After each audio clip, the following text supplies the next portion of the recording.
Y damos gracias a Dios por este día, amén. El día jueves estaba compartiendo con los hermanos de la oración, los que vienen el día jueves en la oración. Compartía un poco acerca de que el mes de diciembre, lo quieras o no, lo querramos o no, es como un mes de balance, ¿no? Donde se cierran ciclos, ¿no?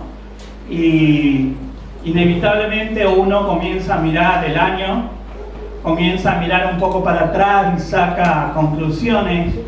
Si hemos avanzado, no hemos avanzado, nos hemos estancado, si hemos hecho lo que nos propusimos para el año. Algunos quizás pueden decir sí, amén. Y también pensaba que en este mes es uno de los meses donde más se escucha la palabra prueba, examen, aprobado, desaprobado, ¿no? Porque nosotros, nuestro ciclo justamente de estudio, los que han pasado por una primaria, por una secundaria, por la facultad, inevitablemente el mes de diciembre es el mes donde se comienzan a tomar exámenes. Y justamente de esto quería hablar, ¿no? Cuando a veces el Señor se toma su momento, quizás para tomarnos una prueba o un examen al corazón, ¿no? Una prueba a nuestro corazón para ver cómo está nuestro corazón, cómo va nuestra fe. Y por más que a veces nosotros no nos gusta esa etapa o ese momento, es sumamente necesario porque es la forma de poder evaluar algunos contenidos. Estoy hablando en lo secular o en los estudios. ¿Sí? ¿Me va siguiendo? ¿Amén? Algunos me miran como que no sé chino básico. No, vamos entendiendo, ¿no? Tiene que ver con esto, que en lo secular uno tiene que evaluar. Bueno, a ver, tuvimos todo el año estudiando. ¿Cómo fue la cosa, no? ¿Cómo terminamos? ¿Terminamos? ¿No terminamos? ¿Aprobamos? ¿Desaprobamos? Y uno va sacando conclusiones. Ahora, lo que venía a mi corazón era esto de si el Señor en este tiempo está tomando un examen a nuestra vida o nos está tomando una prueba. ¿Cómo lo superamos? ¿Cómo vamos avanzando en este tiempo? Y como les decía, por más que a veces no nos guste, es necesario. Entonces a veces la prueba tiene que ver con una especie, permítame decirlo así, con una especie de crisis interna, porque lo quiera o no, es como que tenés que reaccionar y ver cómo está la cosa.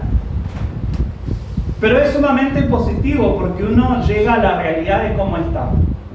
Por eso a veces Dios se toma ciertos momentos donde cada uno de nosotros quizás tenemos que pasar por un examen o por una prueba.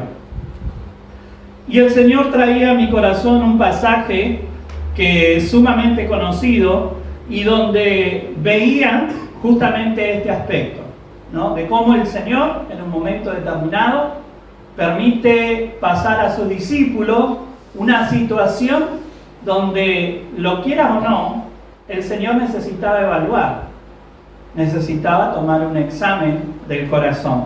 ¿Está preparado para un examen del corazón? No un electrocardiograma, un examen de lo que pasa acá adentro, de cómo estamos. Vamos a Juan capítulo 6. Juan capítulo 6, del 1 al 14. Algún tiempo después Jesús se fue a la otra orilla del mar de Galilea o de Tiberíades. Y mucha gente lo seguía porque veían las señales que hacían los enfermos. Entonces Jesús subió a una colina y se sentó allí rodeado de sus discípulos. Ya era casi el tiempo de la celebración de la Pascua judía. Enseguida Jesús vio que una gran multitud venía a su encuentro. Dirigiéndose a Felipe le preguntó: ¿dónde podemos comprar pan para alimentar a toda esta gente? Esto lo dijo solo para ponerlo a prueba, porque él ya sabía lo que iba a hacer. Todos tendremos que trabajar durante un mes para poder comprar suficiente pan para que cada uno coma aquí, aunque sea un poquito. Entonces habló Andrés, el hermano de Simón Pedro. Aquí hay un muchachito que tiene 5 panes de cebada y 2 pescados. Pero, ¿de qué sirven ante esta enorme multitud? Jesús dijo, díganle a todos que se sienten. Así que todos se sentaron sobre la hierba en las laderas. Solo contando a los hombres sumaban alrededor de 5.000. Luego Jesús tomó los panes, dio gracias a Dios y los distribuyó entre la gente.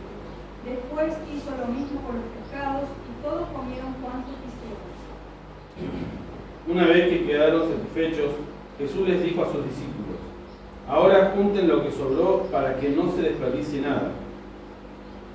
Así que recogieron los pedazos que habían sobrado de los 5 panes de cebada y llenaron 12 canastas. Al ver esta señal milagrosa, la gente decía, seguro que este hombre es el profeta que iba a venir al mundo. Cuando Jesús vio que estaban dispuestos a hacerlo rey, a la fuerza se escabulló hacia la colina él solo. Amén. Este pasaje es conocido entonces como la alimentación a los 5.000, un milagro que ocurrió, que aconteció en ese momento y donde nos deja muchas enseñanzas, pero yo quisiera focalizarme en el hecho de que inevitablemente, siendo discípulos del Señor, a veces tenemos que pasar por pruebas. Y cuando hablo de pruebas es como un examen que Dios nos toma para ver cómo estamos nosotros, cómo reaccionamos. Porque muchas veces nosotros decimos o tenemos un lenguaje evangélico, permítame decirlo así, o cristiano, como quiera decirlo. Tenemos un lenguaje evangélico, tenemos actividades cristianas, tenemos una forma de liturgia dentro del culto, ¿no? Arrancamos con canciones, pasamos la palabra, después oramos, termina el culto, ofrendamos. Y a veces como que tenemos todo eso, pero igualmente en el corazón pueden pasar cosas diferentes. Externamente podemos tener toda la apariencia, ¿no? Y la conducta, podríamos decir, de alguien que está creyendo, pero muchas veces Dios permite que pasemos por situaciones para ver qué hay en el corazón. Como le decía, es una especie de examen al corazón, de cómo estamos nosotros, de que si realmente decimos que creemos, pero en la práctica, ¿estamos creyendo? En el día a día, ¿estamos creyendo? Y por eso a veces necesitamos ver cómo está realmente nuestro corazón. Y me gusta justamente poder ver esta perspectiva que tiene Juan. Este es uno de los milagros que nosotros encontramos en todos los evangelios. O sea, podemos encontrar los pasajes paralelos, tanto en Mateo, Marcos, Lucas. Lo podemos encontrar en todos ellos, este milagro específicamente. Y si usted después se toma el tiempo de leerlo, cada uno de ellos le va a dar un detalle diferente. Pero yo quisiera tomar en cuenta la perspectiva que tenía Juan. Y como les decía, a veces tenemos que pasar por un tiempo de prueba o de examen que Dios nos toma. Ahora, ¿cómo lo superamos? ¿Qué necesitamos tener en cuenta? ¿O qué nos enseña este pasaje para tener en cuenta? Y lo primero que Dios habla a mi corazón con respecto a este pasaje es que Él realmente ve a la multitud. El Señor ve a la multitud. Fíjense que a donde el Señor se dirigía, inevitablemente la gente lo seguía por la necesidad que tenía. Había tanta necesidad de escuchar palabra que llegara al corazón. Había tanta necesidad de justamente también de milagros, de poder experimentar algo en lo físico. Recuerde que en ese tiempo no había hospitales, no había lugares donde se pudiera atender la gente tenía que padecer la enfermedad. Entonces encontrar a alguien que pudiera aliviarles, la gente lo seguía. Y a donde Jesús llegaba, la multitud se reunía. Y lo que me gusta poder ver a través de Juan es que el Señor realmente veía la multitud. Pero la veía no como un montón de gente, como una masa de gente que se agolpaba y que estaba toda ahí, sino que Él, siendo hijo de Dios, Él veía la multitud, pero sabía qué pasaba en cada corazón. Por eso él tenía compasión de la gente. Y saliendo Jesús vio una gran multitud y tuvo compasión de ellos y sanó a los que de ellos estaban enfermos. Pero lo que nos dice este texto de Mateo en el pasaje paralelo es que justamente Jesús tenía compasión de la multitud. Él veía a la gente, pero no como una gran masa de gente, sino que él veía el corazón de cada uno de ellos. Porque él era hijo de Dios, él era Dios. Entonces él podía reconocer la necesidad de cada uno. Por eso él tenía compasión de la multitud. También encontramos otro pasaje en Mateo capítulo 9, 36 y 37, que dice: Al ver a las multitudes tuvo compasión de ellas porque estaban agobiadas y desamparadas como ovejas sin pastor. La cosecha es abundante, pero son pocos los obreros, dijo a sus discípulos. Entonces fíjense cómo los veía el Señor. ¿Qué dice este texto? Que los veía ¿cómo? Como ovejas. Una multitud que tuvo compasión. Como ovejas que no tenían Esparcidos. Más adelante.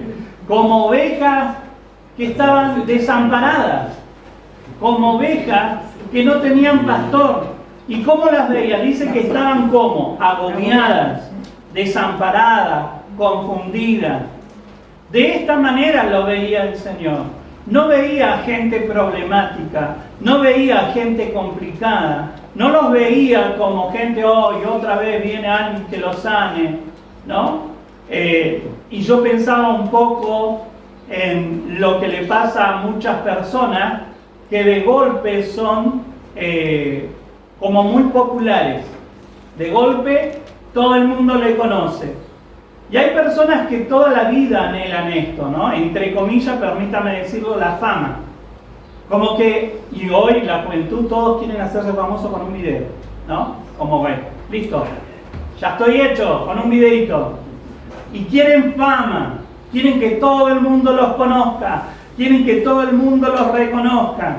Pero cuando les pasa algo como eso, después se sienten agobiados. Hay que la gente los persigue, que la gente es como que le escapan, como que molesta a la gente. Algunos hasta comienzan a tener ataques de pánico. Ay, no puedo hacer mi vida porque la gente me sigue. Jesucristo no se comportó nunca de esa manera. Jesucristo veía a la gente con compasión. Jesucristo tenía una óptica totalmente diferente quizás a la nuestra. ¿Por qué? Porque nosotros tenemos que hacer discípulos, ¿amén? Amén. ¿Somos discípulos del Señor? Amén. Amén. Eso es lo que tenemos que tener como meta personal, ser discípulos del Señor. Y como discípulos del Señor, tenemos que hacer discípulos. Y a veces tenemos esto como algo bueno en el corazón, y luego tenemos discípulos. Y después decimos, ay, qué pesado este discípulo. Y una cosa cuando te llega el discípulo, ¿no? Como bien peinadito, con un moñito, es como que decía, ay, este es mi discípulo, el ideal. Y pero cuando te llega el que tal vez no viene ni peinadito, ni con moñito, ay, este discípulo, me da problemas, otra vez lo tengo que atender, otra vez tengo que estar. Y a veces tenemos una óptica errada de cómo tenemos que ver a la gente en necesidad. Jesucristo los veía como gente desamparada, como personas que estaban angustiadas. Y Él no veía a una gran masa de gente, Él le veía en particular. Él le veía en particular. Si hay algo que a mí me sorprendió de un pastor que nosotros lo tuvimos como pastor, el pastor Héctor, fue que solamente una vez le dije mi nombre. Y a mí eso me sorprendió, hermano. Y a partir de ahí, él siempre me llamó por mi nombre. ¿Por qué? Porque cuando nosotros tenemos el corazón de Dios, conocemos y aprendemos a conocer a la gente. Y le vemos tal cual como es. Y ahí es donde nosotros experimentamos la ayuda de Dios, que fluye a través de nuestra vida. Porque mi esposa no me deja mentir. ¿Soy bueno con la memoria? Malísimo. Pero si hay algo que el Señor me ayuda es a retener los nombres. de las personas con las que estamos, con las que tenemos que tratar, ayudar. Por eso, hermano, nosotros podemos ver acá cómo el Señor veía la multitud de personas, pero las veía de forma particular. Y qué importante es, hermano, qué importante es que nosotros no perdamos el objetivo. Él podía ver la historia personal detrás de cada rostro que se le acercaba. Y ¿sabe qué, hermano? Cada uno de ustedes tiene una historia personal. Y qué importante es que nosotros aprendamos a conocer esa historia, que nos demos esa oportunidad.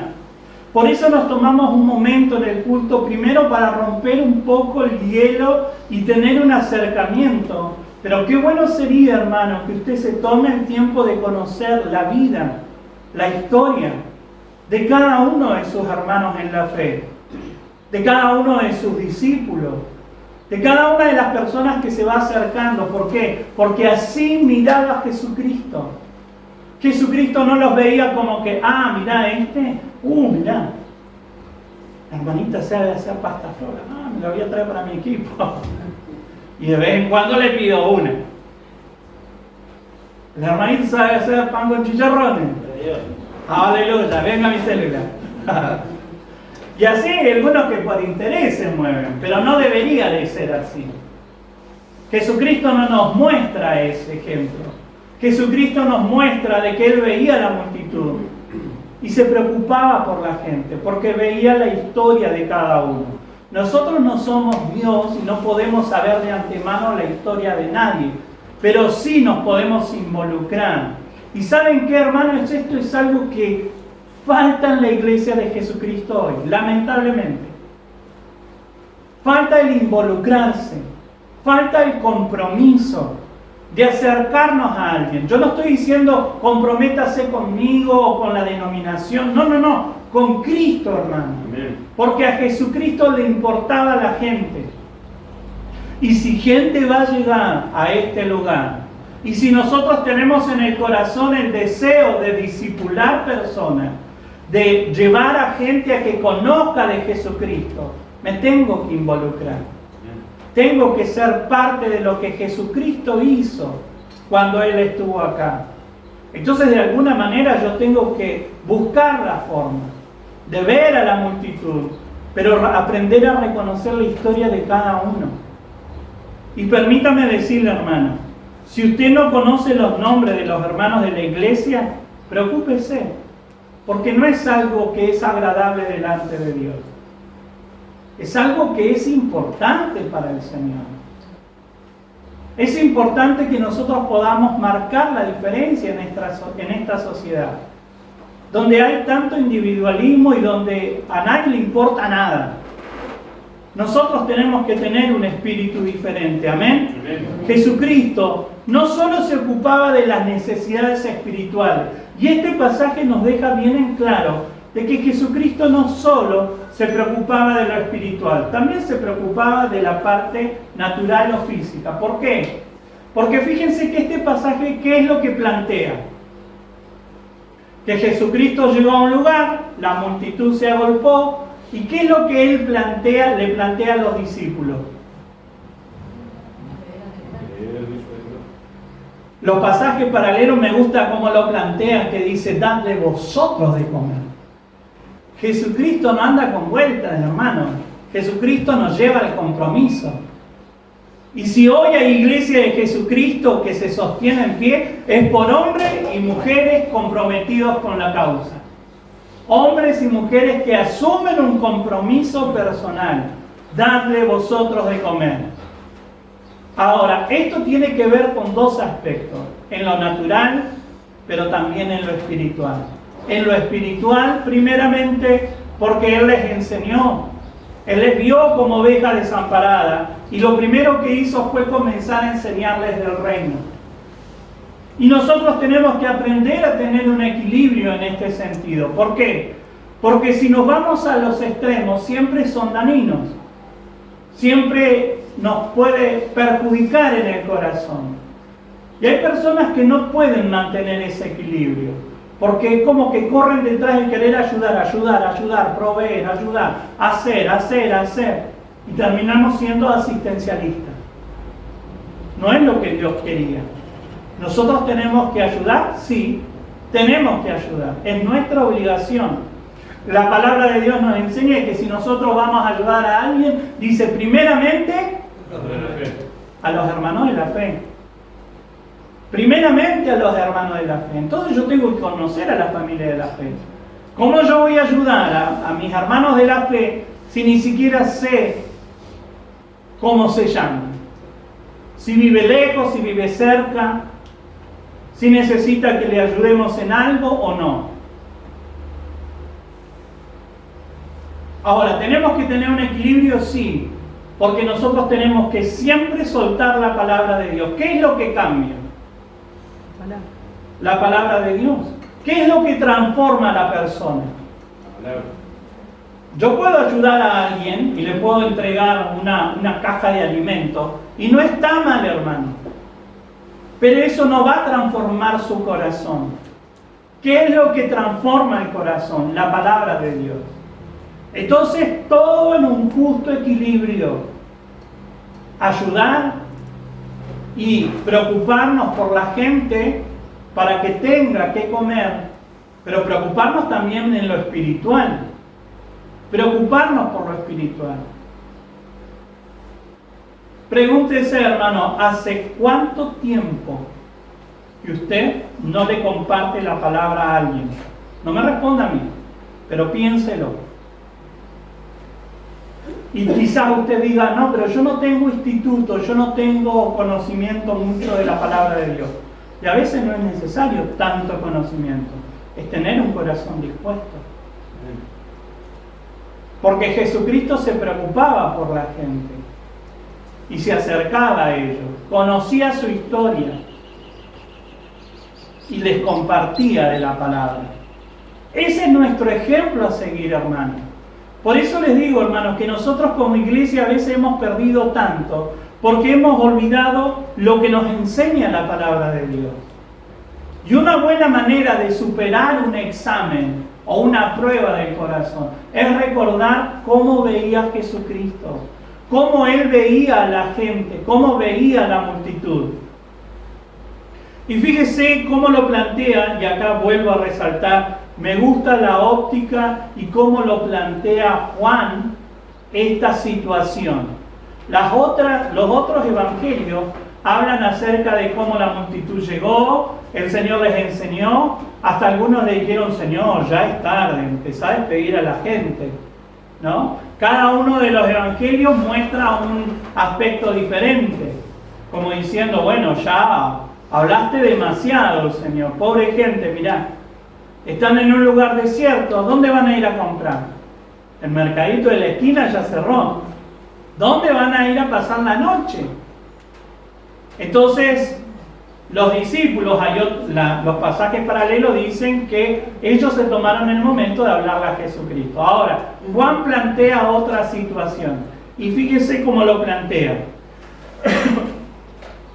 La gente se reúne, el Señor les ve y dice cómo les ve, pero dice, cuando Jesús alzó, el versículo 5, cuando Jesús alzó la vista y vio una gran multitud que venía hacia Él, le dijo a Felipe, ¿dónde vamos a comprar pan para que coma esta gente?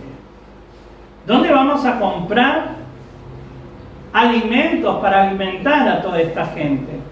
Esto lo dijo, el versículo 6 es clave. Esto lo dijo solo para ponerlo a prueba, porque él ya sabía lo que iba a hacer. Jesucristo sabía qué es lo que iba a hacer. Pero acá es donde yo le digo, hermano, que a veces Dios nos plantea algunas situaciones porque necesita ver qué vamos a hacer nosotros, cómo nos vamos a mover. Si decimos que creemos, ¿vamos a ejercer fe en este tiempo? Si nosotros decimos que confiamos en el Señor, que dependemos de Dios, ¿vamos a confiar en que los recursos de Dios van a venir a nuestra vida? ¿O estamos preocupados, corriendo, no, qué va a pasar, viste, y esto y aquello? Y hay veces que nos alimentamos tanto de los noticieros que se nos viene abajo la fe. Porque es como que parece que todo mal, todo mal. Bueno, pero nosotros no decimos que confiamos en Dios. Dios no nos puede ayudar en este tiempo. Amén. ¿Se le acabaron los recursos a Dios? No. Dios nos puede ayudar en medio de esta situación. Y yo no estoy diciendo, no, van a venir cosas espléndidas. No. Yo estoy diciendo que Dios nos puede ayudar. Ahora, el Señor necesitaba ver qué había en el corazón. Y yo creo que este es un tiempo donde nosotros como iglesia vamos a ser puestos a prueba. ¿Qué hay en nuestro corazón? Porque del hombre, hermano, no va a venir buenas soluciones. Nosotros, nuestras esperanzas están puestas en el Señor. Amén. Y tenemos que sostenernos ahí. Tenemos que poner nuestra mirada en el Señor. La óptica de Juan era dejar en claro que al momento de plantear la necesidad de darle de comer a la multitud, a las personas, era parte de una prueba. Jesús los ponía a prueba. Y fíjese que es claro el texto. Jesús a veces nos pone a prueba. Porque a veces pasamos por algunas situaciones y comenzamos a atar y a reprender, y el diablo inmundo que se quiere meter en el medio, y esto y aquello, y a veces ese es parte de una prueba. Es parte de un examen para saber qué hay en el corazón. Y como le decía, hermano, la historia a través de la palabra de Dios nos muestra de que el Señor utilizó diferentes situaciones para poder ver qué había en el corazón de la gente. Fíjese lo que dice Éxodo capítulo 14, del 10 al 12. Mientras el faraón se acercaba, los israelitas levantaron la vista y se llenaron de pánico al ver que los egipcios lo alcanzaban. Entonces clamaron al Señor y le dijeron a Moisés: ¿por qué nos trajiste aquí a morir en el desierto? ¿Acaso no había suficientes tumbas para nosotros en Egipto? ¿Qué no has hecho? ¿Por qué nos obligaste a salir de Egipto? ¿No te dijimos que esto pasaría cuando aún estábamos en Egipto? Te dijimos: déjanos en paz, déjanos seguir siendo esclavos de los egipcios. Es mejor ser un esclavo en Egipto que un cadáver en el desierto. ¿Cabal? Ahí está. Esa era el 12. ¿Qué versión es esa? Está buena. Yo no hablaba. La nueva traducción. Esa es mía poco. Pero fíjense que lo que está planteando este texto es que en un momento determinado, cuando el Señor los saca de Egipto, ¿sí? Y fíjense que hasta ahí iba todo marchando bien. Antes de haberlos sacado, ¿qué fue lo que ocurrió cuando todavía estaban en Egipto? ¿Cómo Dios manifestó su poder? ¿A través de qué? De las plagas. Y cada una de esas plagas era una manifestación del poder de Dios. Y a ellos les quedó en claro de que era la mano de Dios que los estaba libertando. Y cuando llega la última plaga, el pueblo de Egipto dice: bueno, ¿saben qué? Váyanse, y le dieron, y dice que ellos como que hasta le pidieron, y todo lo que le pedían le daban. Bueno, danos oro, le entregaban oro, danos tela, le entregaban tela, danos todo lo que pedían, se lo entregaron. Y así salieron. Lo único que hacían era ladrillo, mañana, tarde y noche. De golpe era gente rica, que salió con gloria y que comenzó a marchar. Pero en la primera situación se empezaron a quejar. Llegaron frente al mar y venía el faraón los venía persiguiendo. ¿Y qué fue que dijeron ellos? ¿Para qué nos trajiste a morir acá? No había tumbas allá. Estábamos mejor allá, esclavos. Y hay gente que se olvida lo que Dios ha hecho con nosotros. Se olvida de cómo el Señor nos libertó, de lo que nos sacó el Señor. Nos olvidamos a veces de que Dios se manifestó en favor de nuestras vidas. Entonces a veces Dios permite la prueba para que salga lo que realmente hay en el corazón. Y a veces tenemos el corazón sucio, hermano. Tenemos el corazón incrédulo, tenemos un corazón de doble ánimo, tenemos un corazón con muy o casi escasa fe, más incrédulo que creyente. Por eso el Señor permite las situaciones. Y cada una de esas situaciones evidencia lo que hay en nuestro corazón. Ahora, los discípulos estaban siendo entrenados en la fe. Amén. Ellos eran seguidores de Jesucristo. ¿Qué significaba esto? Que Jesucristo les estaba enseñando. Por eso ellos le decían rabí, que significa maestro. Entonces ellos estaban siendo enseñados. ¿En qué? En la fe. Ellos tenían que aprender a creer. Ellos tenían que aprender a confiar. Entonces ellos tenían que ver que justamente el Señor venía haciendo milagros en favor de sus vidas o en favor de la gente para que ellos pudieran comprender quién era Él. Ahora acá los puso a prueba y le dijo, denle ustedes de comer, porque hay mucha gente. ¿Qué vamos a hacer? ¿De dónde vamos a sacar?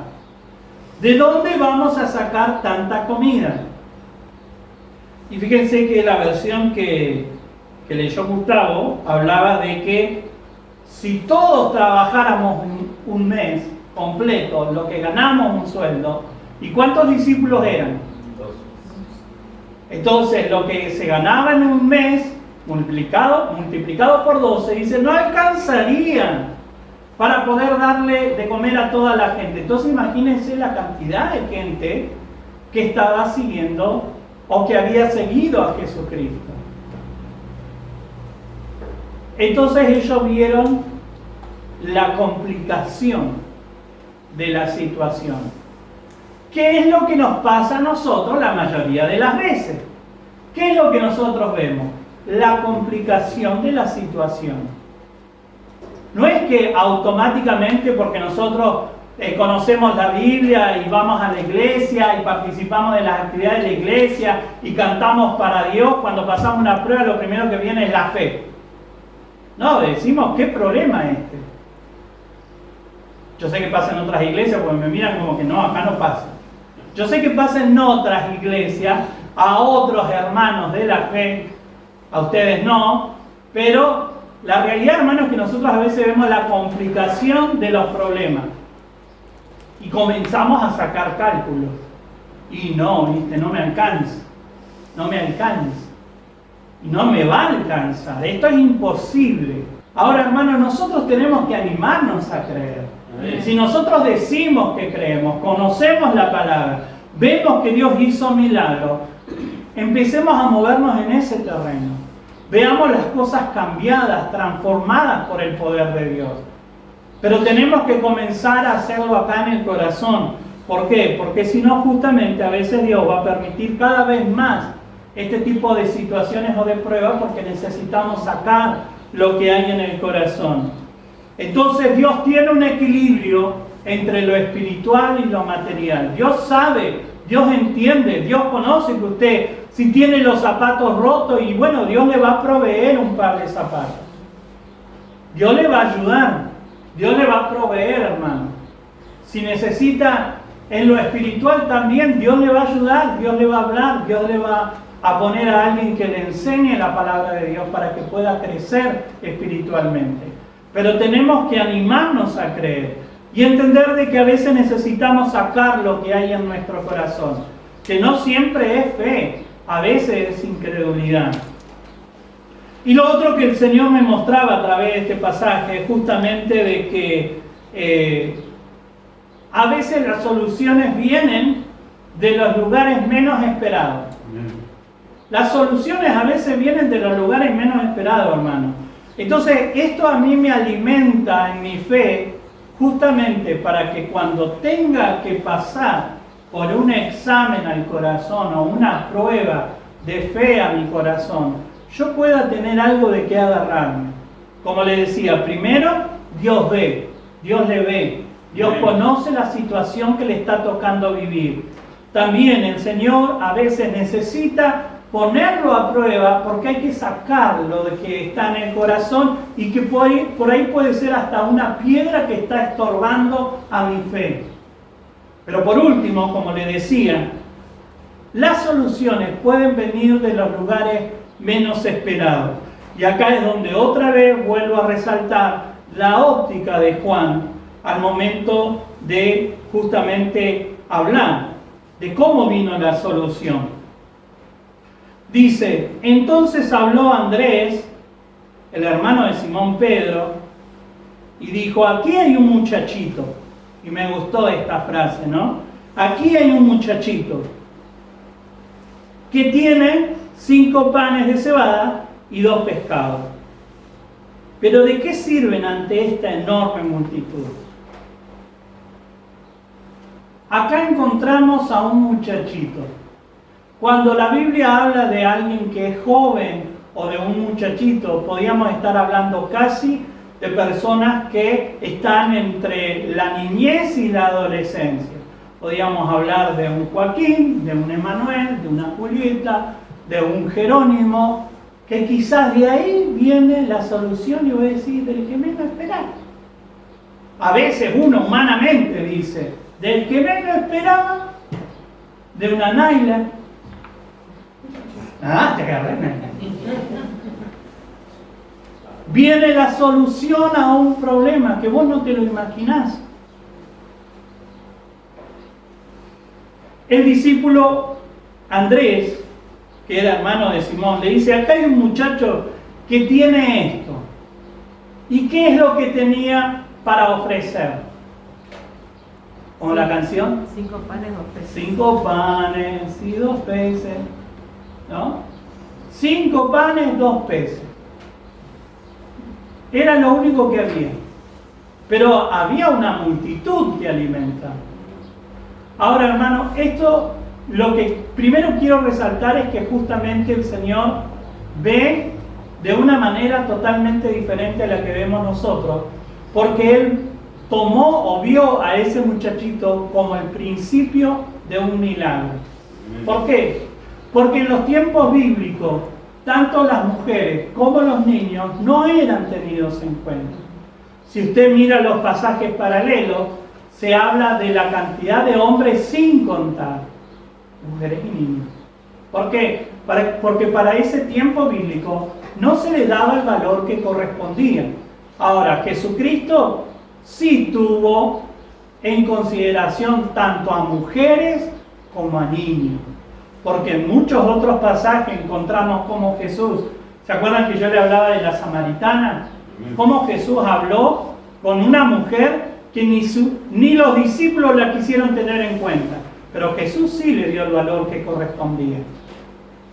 Ahora, acá nosotros vemos cómo Jesucristo toma de las manos de un niño, de un jovencito, toma algo para producir un milagro. Por eso, hermano, a veces el Señor trae las soluciones de los lugares donde menos nosotros podemos esperar o considerar. Nosotros vivimos en una sociedad, hermano, donde de manera continua se prejuzga todo. Te juzgan cómo te vestís, te juzgan la apariencia, te juzgan si sos alto, si sos bajo, si sos flaco, si sos gordo. Un pastor decía, si vos sos pastor y sos medio gordito, te dicen, ah, ¿viste el pastor? Ah, come de lo lindo. Come re bien el pastor, por eso está gordito. Ahora vos le dices, empezá a adelgazar y te quedás flaquito, ¿viste? El pastor muerto de hambre. Entonces la gente siempre habla y siempre juzga desde lo natural y siempre tiene prejuicios, ¿no? Y hay gente que hasta dice, ah, ¿y usted era el pastor? Sí. ¿Qué se le va a hacer? Era lo que había. Pero es así, hermanos. La sociedad se mueve en base a prejuicios y comienza a mirar y piensa de este sí, ah, no, este, fíjate, alto, grandote, parece como, oh, tremendo, este sí sirve para siervo de Dios. Este, ¿cómo no va a ser siervo de Dios? ¿Cómo Dios no lo va a usar? Mirá cómo se viste, mirá el auto que tiene.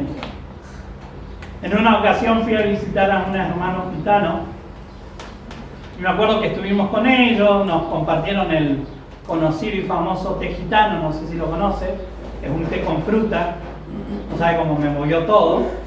Y cuando yo le decía a la hermana que con la que fui, bueno, vámonos, le digo, vámonos ya, porque ya, vámonos. Entonces nos fuimos y los gitanos nos acompañan y empezaron a mirar, ¿y el pastor su auto? No tengo auto. ¿Cómo? ¿Un pastor que no tiene auto? ¿Dónde se ha visto eso? ¿Dónde se ha visto? Y aún en diferentes culturas hay un montón de prejuicios de cómo tienen que ser las cosas. Ahora, Jesucristo, vuelvo a repetir, ve el corazón. Esto es lo que le dijo a Samuel cuando fue a elegir rey. No mires la apariencia, no mires el tamaño, no mires lo lindo de su parecer, porque yo no miro esas cosas, yo miro el corazón. Y como Dios mira el corazón, Él dijo, traigan lo que tiene ese muchachito. En una sociedad donde a los niños o a los jóvenes no se le daba el valor que correspondía, Jesucristo sí se lo dio. Y recibió lo que tenía, hermano. Y acá es donde también a nosotros nos tiene que dejar una gran lección. No importa cuánto traigas a Jesucristo, si tenés o no tenés. Lo importante es que lo traigas y lo presentes delante de Dios. Amén. Y si no tengo nada, trae tu corazón. Amén. Porque Dios siempre lo ve. Amén. Y eso es lo más importante, hermano. Eso es lo más importante. Y cuando nosotros traemos nuestro corazón a Dios, es el inicio de un milagro. Es el inicio de un milagro que puede ser una multiplicación. De que se puede transformar en la multiplicación que va a bendecir a tanta gente. Amén. A tantas personas. Y yo creo que este es un tiempo donde Dios nos va a sorprender, hermano. Porque muchas veces, estando aún de este lado del alambrado, todavía seguimos teniendo prejuicios. Y miramos, y contemplamos, y juzgamos humanamente. Ni siquiera desde la palabra.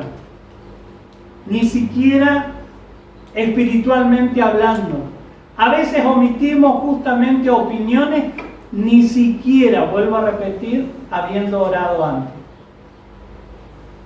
Y ahí es donde Dios se glorifica, porque dice, yo veo el corazón. Yo no sé lo que vos estás mirando, pero yo veo el inicio de un milagro. Yo veo el inicio de una multiplicación. Yo veo el inicio de que el poder de Dios se comienza a soltar. Entonces el Señor dijo, hagan que se sienten todos. En ese lugar había mucha hierba, así que se sentaron, y los varones adultos eran como 5.000. Jesús tomó entonces los panes, dio gracia y lo distribuyó a los que estaban sentados, todo lo que quisieron. Lo mismo hizo con los pescados. Una vez que quedaron satisfechos, dijo a sus discípulos, recojan los pedazos que sobraron para que no se desperdicie nada. Nosotros tenemos acá entonces a 5.000 que fueron alimentados, sin contar mujeres y niños. Pero ahora, ¿usted prestó atención que dice que comieron hasta que se saciaron? ¿Y usted puede medir la saciedad de alguien? Hay algunos que con un poquito dicen, no, tengo el estómago chiquito, de pajarito, que con un sanguchito nomás. Con un sanguchito ya estoy. Una ensaladita nomás. No, acá dice que se saciaron. Y no podemos medir, ¿no? Y nosotros como argentinos, si el Señor hubiera agarrado, ¿no es cierto?, unos chorizos y unos buenos pedazos asados. Hermano, nosotros estaríamos todavía ahí, con cuchillo y tenedor. Porque no nos saciamos nunca de un buen asadito. Pero dice que ellos se saciaron. Entonces fue 5 panes, 2 peces, el inicio de un gran milagro. Hermanos, no importa lo que nosotros traigamos a Dios, porque Dios siempre lo va a multiplicar. Y Él siempre ve de una manera totalmente diferente a la nuestra. Amén. Amén. Pongámonos de pie y vamos a orar al Señor y vamos a dar gracias a Dios.